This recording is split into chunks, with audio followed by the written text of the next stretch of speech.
antes de comentar, eu quero ler com você o Salmo 23. Eu sei que muita gente sabe esse salmo de cor, mas nós vamos ler juntos em nome de Jesus. Salmo 23.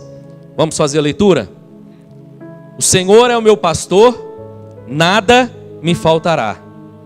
Ele me faz repousar em pastos verdejantes. Leva-me para junto das águas de descanso. Refrigera minha alma. Guia-me pelas veredas da justiça, por amor do seu nome.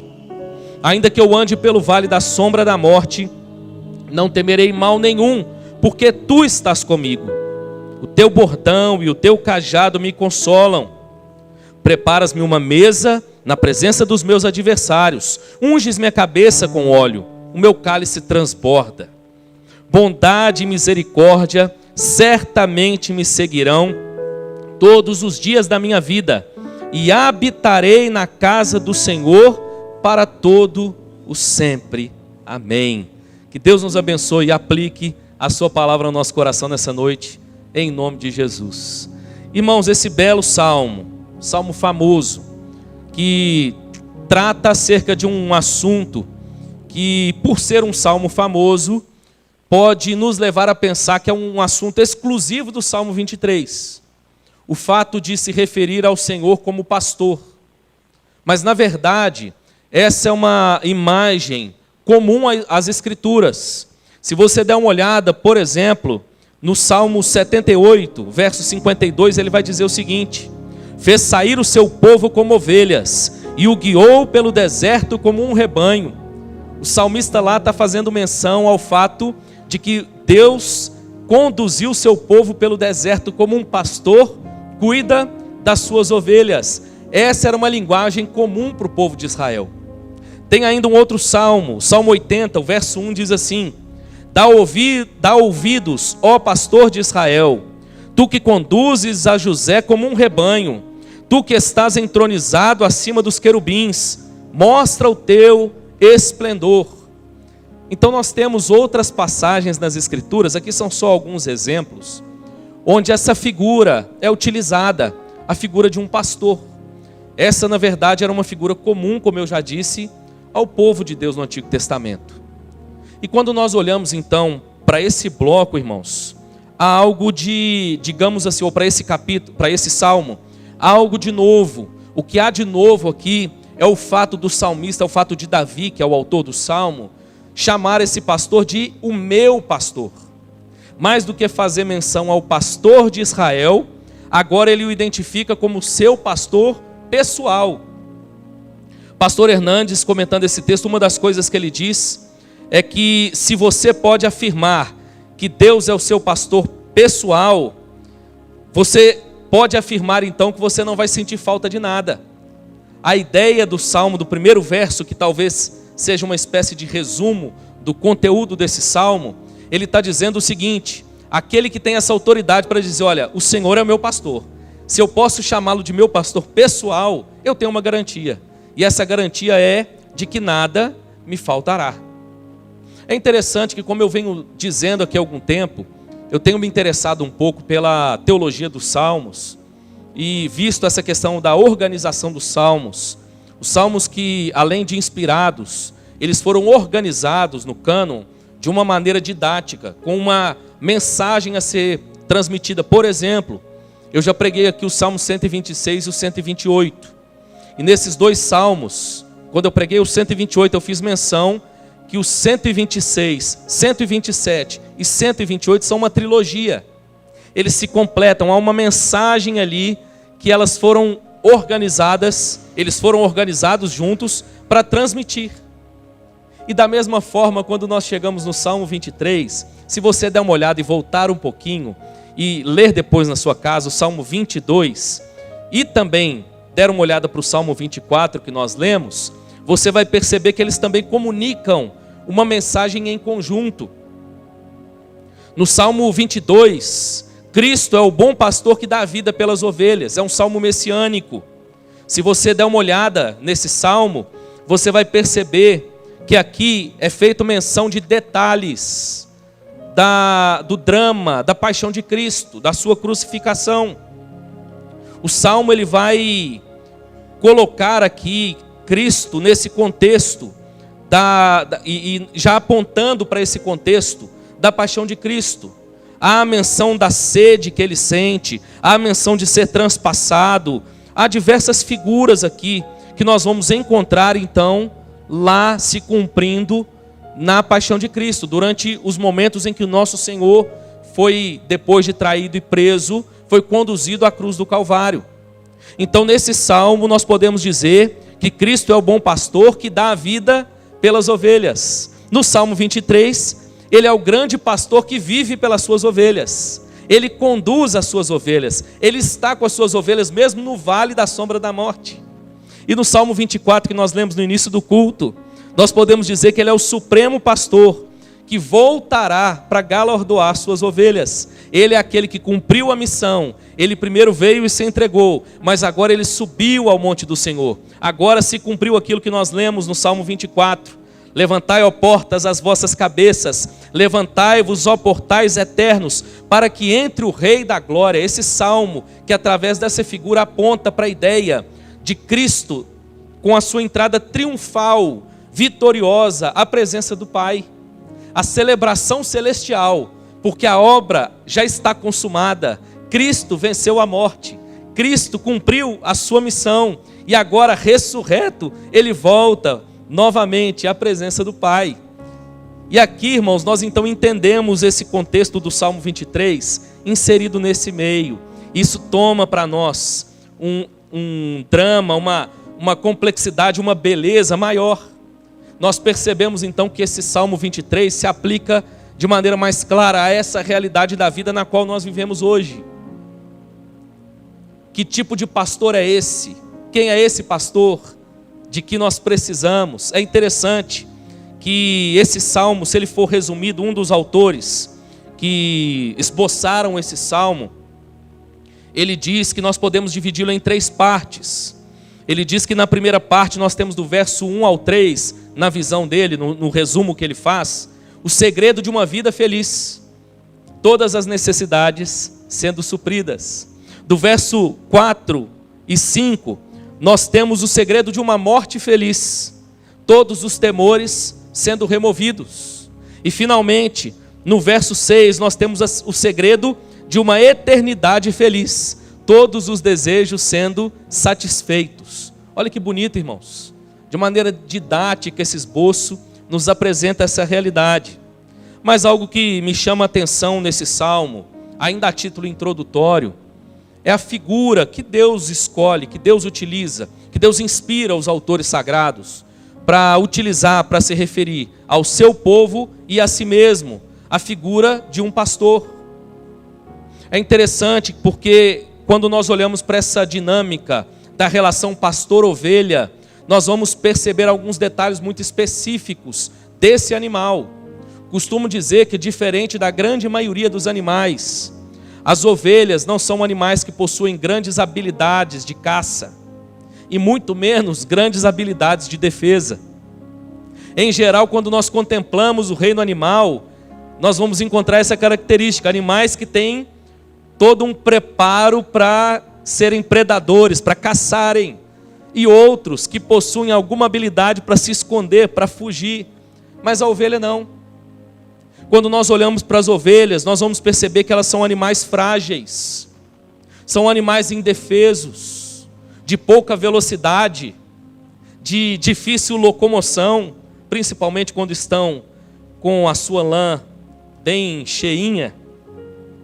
Nós olhamos para essa realidade, como diz o pastor Hernandes comentando isso aqui, irmãos, que as ovelhas são incapazes de cuidar de si mesmas, são indefesas, não conseguem se limpar sozinhas, são míopes. Você sabia disso?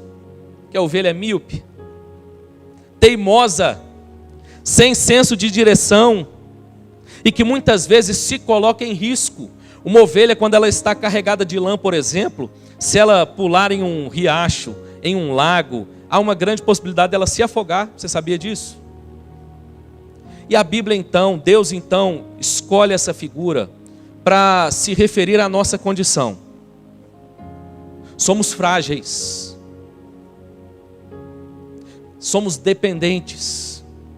Ouvi um sermão, irmãos, abençoado semana retrasada de um homem de Deus, um dos que tenho escutado um pouco mais agora, pastor reverendo Emílio Garofalo. Um sermão interessante, irmãos, falando do final da vida de Davi. O momento em que lá em Reis diz que Davi não se aquecia.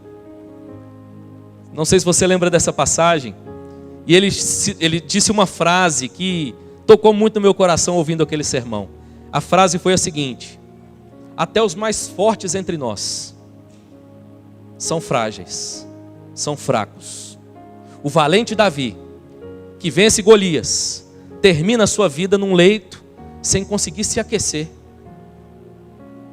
É interessante, irmãos, que nós vivemos num tempo onde o ser humano tem se arvorado cada dia mais, no sentido de se sentir poderoso, de se sentir autossuficiente, de se sentir empoderado, é a palavra da moda. Mas na verdade, ainda que o discurso não seja um discurso popular, é o discurso das Escrituras, nós somos convidados a reconhecer que nós somos frágeis, somos imperfeitos, somos limitados, somos dependentes. Lembra do que disse Jesus? Aquele que não se tornar como uma das crianças que ele chama à sua presença, não vai herdar o reino. Por quê? Por causa desse senso de autojustiça, esse senso de que é pleno em si mesmo. Ao contrário disso, o Evangelho nos convida a reconhecer que nós somos frágeis, limitados, imperfeitos e dependentes de Deus. E quando nós então reconhecemos essa verdade, que é uma parte daquilo que nós precisamos aprender, quando nós reconhecemos essa verdade e nós então começamos a caminhar, esse é o princípio do Evangelho, se reconhecer um pecador, se reconhecer nessa condição de dependência, reconhecer a sua fragilidade. No entanto, nós somos convidados a olhar para o outro lado da história. Reconhecemos que somos pobres ovelhas, mas ao mesmo tempo somos convidados a perceber que temos um excelente pastor, temos um supremo pastor. Esse salmo nos convida a percebermos algumas coisas importantes acerca do caráter de Deus. Quando nós olhamos para nós, somos pecadores, somos imperfeitos, somos limitados. As nossas grandes vitórias, muitas vezes, são coisas tão pequenas, irmãos. Somos frágeis, como diz o pastor, até os mais fortes entre nós. No entanto, temos um pastor que é todo poderoso. É o Rei da Glória do Salmo 24. E quando nós olhamos para esse salmo, ele vai então nos trazer alguns detalhes acerca do caráter desse pastor. Acho esse salmo tão belo, irmãos, eu creio que você também. E o que ele diz acerca de Deus para nós? Como é o Deus das Escrituras? A primeira coisa que ele vai nos mostrar sobre o caráter de Deus é que ele é o nosso sustento. O Deus das Escrituras é o Deus provedor. O Deus das Escrituras é o Deus que cuida do seu povo. É o Deus que cuida das suas ovelhas. É o Deus que sustenta as suas ovelhas. É interessante que esse primeiro verso talvez seja um dos versos mais citados da Bíblia. O Senhor é o meu pastor e nada me faltará. E muita gente acaba lendo esse verso de maneira equivocada. A ideia do salmo não é que o fato de Deus ser o seu pastor, você vai ter todas as coisas. Mas a ideia do salmo é que se o Senhor é o seu pastor, Ele é suficiente para você. Gosto muito de uma frase do Philip Yancey, que disse certa vez em um dos seus livros: quem tem Deus e tem tudo mais, não tem nada a mais do que quem tem Deus e não tem mais nada. Essa é a teologia das Escrituras, irmãos. Deus é suficiente. O nosso pastor é suficiente. O Senhor é o meu pastor, nada me faltará. É interessante, irmãos. Inclusive, se eu não me engano, na NVI há uma tradução que coloca: o Senhor é o meu pastor, de nada sentirei falta, que caminha nessa direção. Esse salmo então nos convida a perceber que Deus é suficiente para cuidar do seu povo. Deus é suficiente para sustentar o seu povo. E como é que Ele faz isso? O salmo vai dizer verso 2, que ele leva, ele conduz as suas ovelhas a pastos verdejantes. Tente fazer uma imagem visual desse salmo hoje, enquanto nós mencionamos a passagem. Tudo que uma ovelha quer é um pasto verdejante, é um pasto, um alimento de qualidade. E o salmo está dizendo que esse pastor conduz assim as suas ovelhas. Ele ainda diz que ele leva as suas ovelhas para águas de descanso. Aqui é a ideia de águas claras, águas cristalinas, águas puras. E ele inclusive vai completar dizendo que ele refrigera a alma. A ideia aqui de refrigerar a alma é a ideia de trazer vida de volta. Sabe quando você está com muita sede, e de repente você contempla aquele copo de água assim refrescante, e às vezes você tem a sensação, à medida que ingere essa água, puxa, como se a vida tivesse voltado. Passa aquele ardor da sede. E ele está dizendo, é isso que o pastor faz com a ovelha. Ele a conduz a essas águas de descanso, e ali elas têm a sua sede refrigerada. Que beleza, irmãos. É nós olharmos para esse salmo e percebemos em primeiro lugar que o caráter desse Deus é o caráter de um Deus provedor, de um Deus que sustenta o seu povo. Vivemos numa sociedade tão consumista, numa sociedade tão insatisfeita, numa sociedade tão preocupada com aquilo que ainda não tem. Somos assim, irmãos, é a nossa realidade. Mas esse salmo nos convida a perceber que há um pastor que é suficiente para nós. Nós temos mais do que nós precisamos. Nós podemos aquietar o nosso coração. Nós podemos vencer essa escravidão que muitas vezes subjuga o coração e a alma em torno daquilo que é hipotético, daquilo que ainda não se possui. E de repente arrebata o coração e a alma de tal maneira que se vive em função de algo que sequer é real. O Senhor é o meu pastor, Ele me sustenta, de nada sentirei falta. Esse salmo nos mostra ainda, em segundo lugar, que esse pastor, irmãos, tem como caráter também guiar o seu povo. Louvado seja Deus, nós não fomos deixados órfãos, nós não fomos abandonados nesse mundo, nós não fomos largados sem direção para o viver. Costumo dizer sempre que nós vivemos num mundo de tantas vozes, de tantas opiniões. Cada dia mais, irmãos, as pessoas estão perdidas acerca de tantas informações, de tanta confusão, à medida que em cosmovisões diferentes entram em conflito. Mas olha que bonito, esse salmo diz que o nosso pastor é aquele que nos guia. Ele é aquele que conduz o seu rebanho. Ele é aquele que conduz o seu povo. Verso 3, a parte B. Guia-me pelas veredas da justiça, por amor do seu nome. A vereda aqui que é mencionada é a ideia de um caminho costumeiro. É a ideia de um caminho que se torna rotineiro.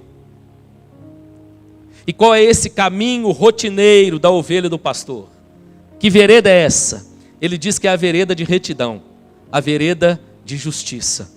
Em um mundo, irmãos, tão injusto, em um mundo tão depravado, como é bom nos lembrarmos, irmãos, que nós temos um pastor que nos guia em vereda plana, que nos guia nessa vereda de justiça. Olha só como é que ele guia as suas ovelhas. Verso 4. Ainda que eu ande pelo vale da sombra da morte, não temerei mal algum, porque tu estás comigo. O texto agora está falando nesse vale, nesse desfiladeiro. E esse desfiladeiro que é aqui descrito, é o desfiladeiro, é o vale da sombra da morte, que pode ser traduzido aqui como lugar de angústia, de perigo extremo, de perigo de morte. É interessante que algumas pessoas, quando leem esse texto, têm a impressão de que aqui está falando daquele momento em que de repente nós passamos da vida para a morte. Então andamos por um vale de morte. Mas na verdade aqui é o momento em que em vida nós temos a nossa vida ameaçada. Mas ele está dizendo que ainda que seja necessário andar por um vale, porque o seu pastor guiou as suas ovelhas por um vale. Olha que bonito, irmãos. O seu pastor vai com eles. O seu pastor se faz presente com as suas ovelhas. Ainda que eu ande pelo vale da sombra da morte, não temerei mal algum. Por quê? Porque tu estás comigo. O cristão não é privado da realidade, irmãos, do sofrimento. O vale da morte em Israel, nesse contexto antigo, também tinha o sentido daquele lugar onde eles precisavam passar muitas vezes, mas onde o risco era aumentado. Muitas vezes era à medida que se colocavam no vale, que os predadores espreitavam. E os predadores então viam as suas presas e atacavam naquele vale. Para o judeu, inclusive, o vale era um lugar de risco, porque era um lugar também onde os salteadores atacavam as pessoas. E ele está dizendo, olha, o Senhor não nos privará de passar por isso. Mas guarde uma coisa no seu coração. O caminho pelo qual Ele nos guia é o caminho da presença. Ele estará conosco, mesmo que seja no meio do vale. É bonito perceber, irmãos, que aqui esse salmo está dizendo, está trazendo para nós esse caráter de um Deus que dirige e conduz o seu povo. Temos vivido tempos ameaçadores. Você tem se sentido assim? As notícias têm sido cada dia mais assustadoras para você? Eu falo uma aqui numa semana, irmãos, na outra eu já leio outra coisa e já fico com vontade de falar de novo. Agora eu vi de ontem para hoje, o povo já está escandalizado, porque a mulher de um cantor famoso, brasileiro, deu dicas para como ser uma boa esposa à luz da Bíblia. Que absurdo! Irmãos, esse é o mundo no qual nós vivemos, irmãos. Onde cada vez mais a Bíblia, a palavra de Deus, tem se tornado escândalo para aqueles que se perdem. Cada dia mais, irmãos, tem crescido o ódio à fé, o ódio à palavra. Uma sociedade que se diz intolerante, desde que você não fale de Bíblia. Tudo pode, menos a realidade cristã. Você sente isso como um ambiente ameaçador? O pastor não priva a gente de passar pelo vale. Mas fique tranquilo, meu irmão. Mesmo no vale, o pastor estará presente com as suas ovelhas. Que mensagem bonita. Quando nós olhamos para esse salmo em terceiro lugar, nós vamos descobrir que o caráter desse Deus, então, como consequência aqui nesse contexto, é o caráter de proteção. Ele é o Deus que protege o seu povo. Assim como Ele retirou o seu povo, irmãos, do Egito, conduziu o seu povo pelo deserto, e ali Ele sustentou o seu povo, ali Ele guiou o seu povo, ali Ele protegeu o seu povo, Ele protege as suas ovelhas até hoje. A parte B do verso 4, o teu bordão e o teu cajado me consolam. Verso 5 também, preparas-me uma mesa na presença dos meus adversários, unges minha cabeça com óleo, o meu cálice transborda. A primeira figura é a figura da vara e do cajado.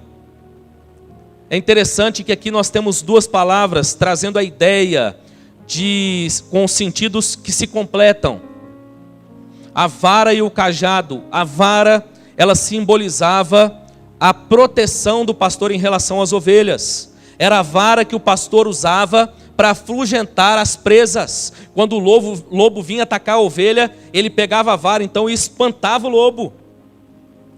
Interessante que aqui não são dois instrumentos distintos, mas é o mesmo instrumento, sendo utilizado ora para afugentar o lobo, ora para acolher a sua ovelha, ora para corrigir a sua ovelha, ora para conduzir de volta a sua ovelha à proximidade, à intimidade do pastor.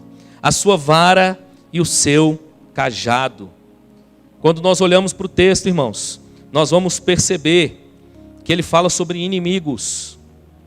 E talvez isso te incomode, pastor, um cristão não pode ter inimigos. Nós aprendemos que Deus é amor. Se Deus é amor, puxa, então nós não podemos ter inimigos. E eu te digo que a realidade cristã é exatamente o contrário. Na medida em que nós nos identificamos com o Senhor, nós atrairemos a atenção daqueles que são inimigos da verdade, daqueles que são inimigos do Senhor. Spurgeon disse certa vez que chama a atenção para o fato do homem bom ter amigos, ter inimigos, e que não seria como seu Senhor se não os tivesse.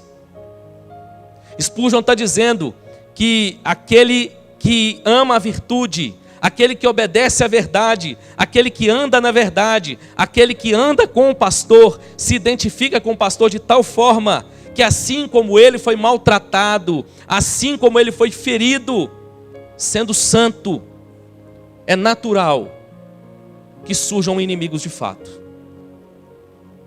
Mas olha só o que o Salmo diz: que o Senhor prepara uma mesa para as suas ovelhas, na presença dos seus adversários.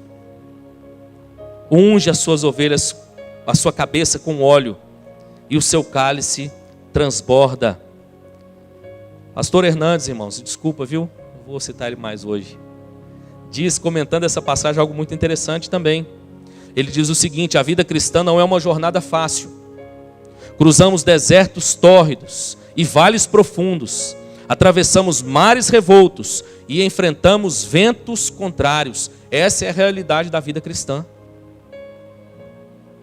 Essa é a realidade do viver do cristão. Mas olha, o seu pastor passa pelo vale com ele. O seu pastor, com a sua vara, protege as suas ovelhas. O seu pastor, com seu cajado, acolhe as suas ovelhas. O seu pastor prepara uma mesa na presença dos seus adversários e os honra diante dos seus adversários. Quando nós olhamos para esse salmo, então, irmãos, nós percebemos que o pastor, aqui descrito, que Deus, o caráter de Deus, é de ser um Deus que protege o seu povo. Louvado seja Deus, irmãos, porque assim será até o último dia. Nós temos a certeza de que o Senhor estará conosco até a consumação dos séculos. John Stott vai então chamar a atenção para um detalhe nesse salmo. Esse salmo começa com essa figura do campo, a figura pastoril. O pastor cuida das ovelhas e de repente ele migra agora para a figura de uma casa. John Stott vai chamar a nossa atenção dizendo, irmãos, que essa mudança do cenário pode ser vista como uma mudança dessa realidade do deserto, dessa realidade da aridez, em que as ovelhas são conduzidas pelo deserto, até o momento em que há a acolhida final. Ele chama a nossa atenção para a realidade, e eu estou caminhando para o fim aqui, de que o caráter desse Deus é que Ele é o anfitrião do seu povo. Esse Deus acolhe o seu povo. A figura migra do pasto, do campo, para a realidade de uma casa. E aqui nessa casa, o texto está dizendo que ele prepara uma mesa na presença dos adversários, unge a cabeça com óleo. Aqui não é o óleo da consagração, o óleo da unção, que era jogado sobre a cabeça dos reis, por exemplo, que os ungia, dos profetas, dos sacerdotes, que os ungia para uma obra específica. Aqui esse óleo, irmãos, ele aponta para a ideia de hospitalidade. É aquele anfitrião que quando recebe alguém na sua casa, ele então o unge com óleo, ele demonstra assim a sua hospitalidade, ele lava os seus pés. E nós nos lembramos do Evangelho de João capítulo 13, e ele não só faz isso, como ele enche o cálice da sua visita, de tal maneira que esse cálice transborda. Aqui a figura, irmãos, é dessa hospitalidade do Deus das Escrituras. Irmãos, uma verdade que precisa ficar muito clara para nós: o nosso Deus, o Deus das Escrituras, é o Deus santo, poderoso, que, como diz a palavra de Deus, não habita em meio a pecado, irmãos.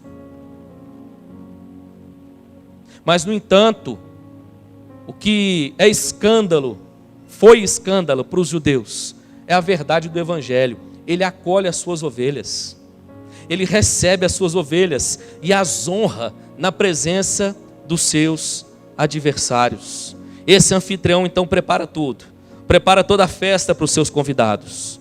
Ele unge as suas ovelhas e ele oferece um cálice transbordante.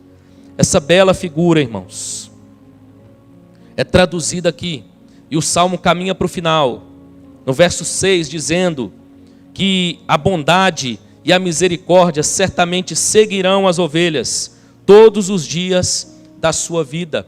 John Stott, comentando essas duas palavras, ele diz, ou esse verso, ele diz que a palavra aqui no hebraico pode ser traduzida como perseguirão.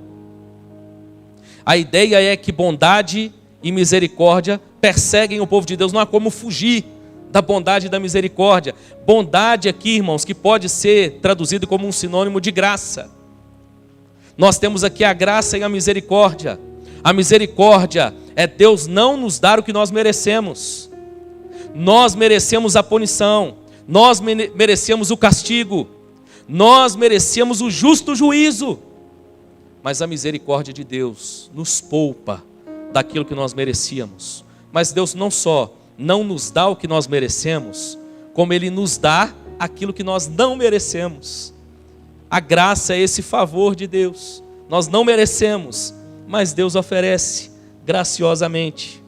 Caminhando para o fim, irmãos, eu me lembrei de um trecho das Confissões de Santo Agostinho, aquele livro de Agostinho de Hipona, onde ele abre o seu coração, um livro de oração belíssimo, onde ele abre o coração sobre a sua comunhão com Deus.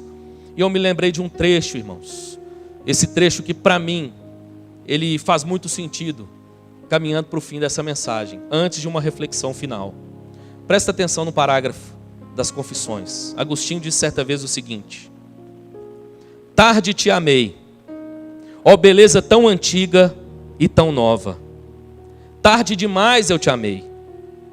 Eis que habitavas dentro de mim, e eu te procurava fora.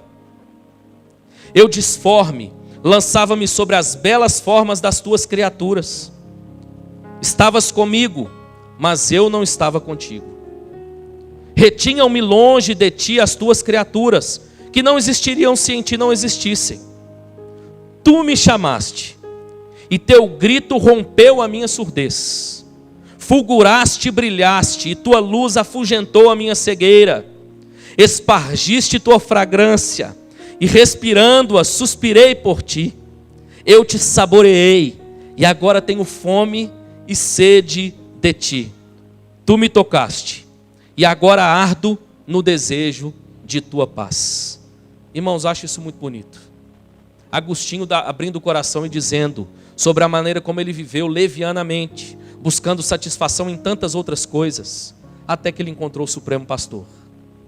Até que ele encontrou o descanso para a sua alma, o descanso para o seu coração. A plena satisfação em Deus, a plena satisfação em Cristo. A pergunta para nós terminarmos então, irmãos. Ouvimos nesse salmo acerca de uma casa, acerca dessa habitação na qual o Senhor conduz as suas ovelhas para que elas estejam.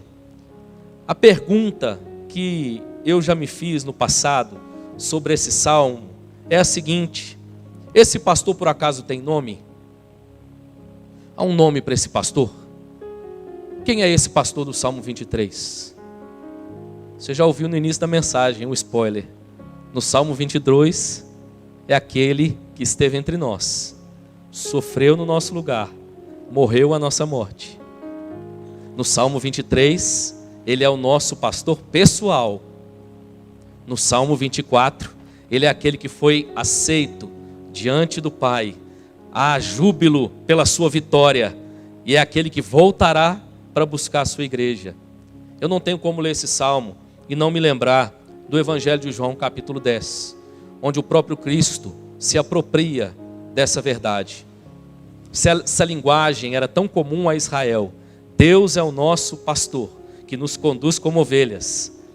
Jesus então afirma a sua divindade, afirma que Ele é esse pastor.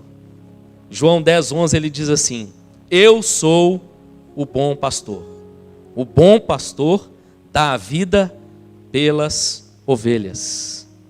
Mas aí vem a segunda pergunta: como saber se eu tenho o direito de afirmar como salmista, com tanta autoridade, com tanta intrepidez, o Senhor é o meu pastor? Quem somos nós, irmãos? Como que nós podemos afirmar isso? A resposta também está no Evangelho de João, capítulo 10. No verso 9, quando Jesus diz assim: eu sou a porta. Se alguém entrar por mim, será salvo. Entrará e sairá e achará pastagem. Cristo é o supremo pastor. Cristo é esse pastor que sustenta, que guia, que protege e que acolhe as suas ovelhas. Que bom saber, irmãos, que nós estamos diante de um Deus tão misericordioso, tão gracioso. Não fosse o Senhor, irmãos, que estivesse ao nosso lado, mas louvado seja Deus, o nosso pastor passa conosco, se necessário, até mesmo no vale da sombra da morte.